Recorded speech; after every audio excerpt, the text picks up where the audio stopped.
வணக்கம், வந்தனம், நமஸ்காரம்.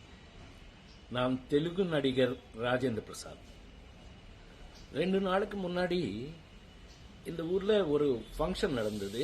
அதுல பழைய நடிகர் காந்தாராவ் சார் அவார்டு எனக்கு கொடுத்தாங்க.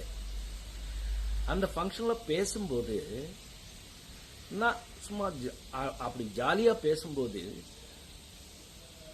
தமிழ் சினிமா கடவுள், என்னுடைய ஒப்பீனியன்ல தமிழ் சினிமா கடவுள் எம்ஜிஆர் சார் பத்தி சும்மா ஜாலியா பேசும்போது ஒரு வார்த்தை மிஸ் ஆயிட்டு வந்துருச்சு.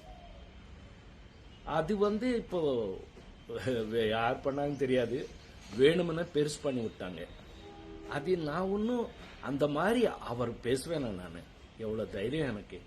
மദ്രാஸ் பிலிம் இன்ஸ்டியூட்ல படிக்கும்போது அவர் தான் சிஎம். அவர் நாங்க எல்லாம் ஆக்டிங் எப்படி கத்துக்கிறோம்னு பார்த்தவர்.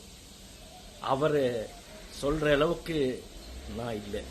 இருந்தாலும் அந்த மாதிரி மிஸ் ஆகி வந்த ஒரு பேச்சில் நீங்க யாராவது ஃபீல் பண்ணியிருந்தா என்ன மன்னிச்சுக்குங்க அப்படின்னு சொல்லி, இனி வாழ்க்கையில எப்பவுமே அந்த மாதிரி நான் பேச மாட்டேன். இது நான் உங்களுக்கு உறுதியா சொல்றது. இந்த தப்பு இந்த வாட்டி மன்னிச்சுக்குங்க. இதோட இது விட்டுருங்க. உங்கள் ராஜேந்திர பிரசாத்.